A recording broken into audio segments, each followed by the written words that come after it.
My father was a St. Bernard. My mother was a collie. But I am a Presbyterian. This is what my mother told me.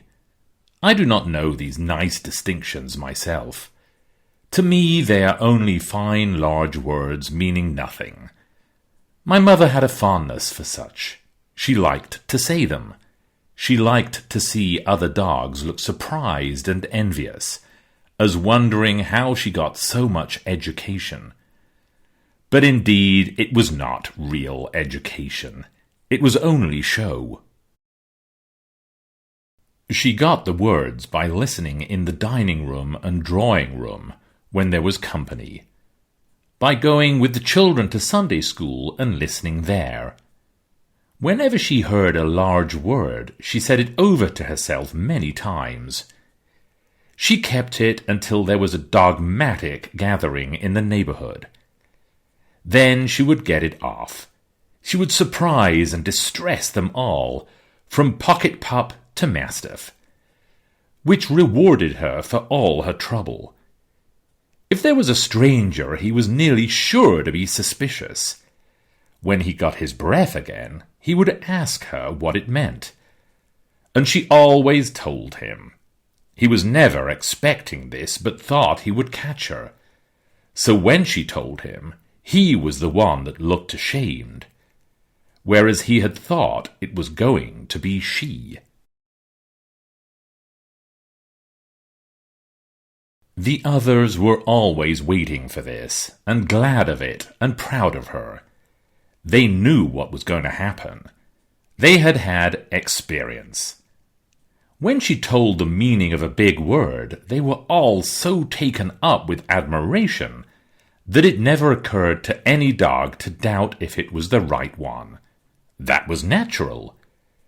Because, for one thing, she answered up so promptly that it seemed like a dictionary speaking. For another thing, where could they find out whether it was right or not? For she was the only cultivated dog there was. By and by, when I was older, she brought home the word unintellectual one time. She worked it pretty hard all the week at different gatherings, making much unhappiness and despondency. It was at this time that I noticed that during that week she was asked for the meaning at 8 different assemblages. She flashed out a fresh definition every time. This showed me that she had more presence of mind than culture, though I said nothing, of course.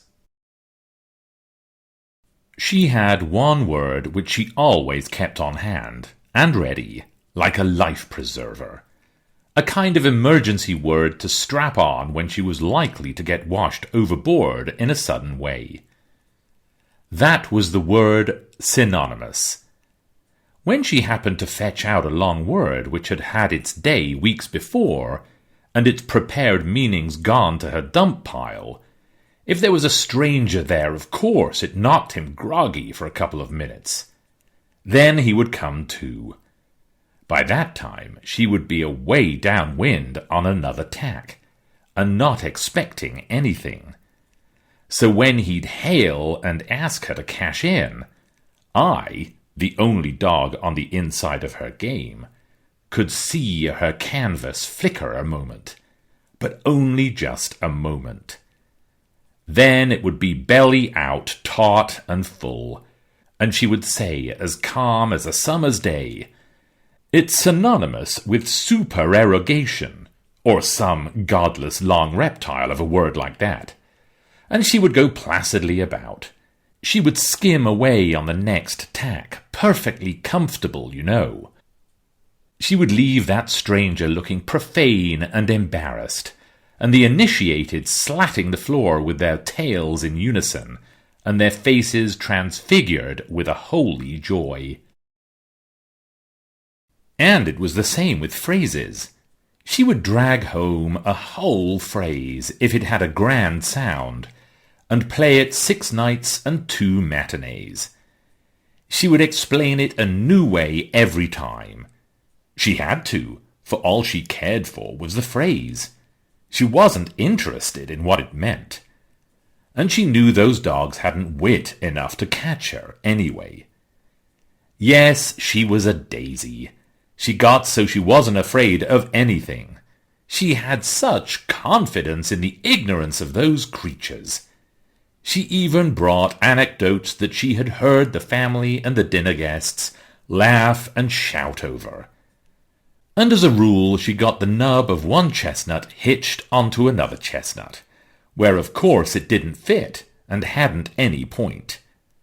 And when she delivered the nub, she fell over and rolled on the floor and laughed and barked in the most insane way. I could see that she was wondering to herself why it didn't seem as funny as it did when she first heard it. But no harm was done. The others rolled and barked too, privately ashamed of themselves for not seeing the point, never suspecting that the fault was not with them, and there wasn't any to see.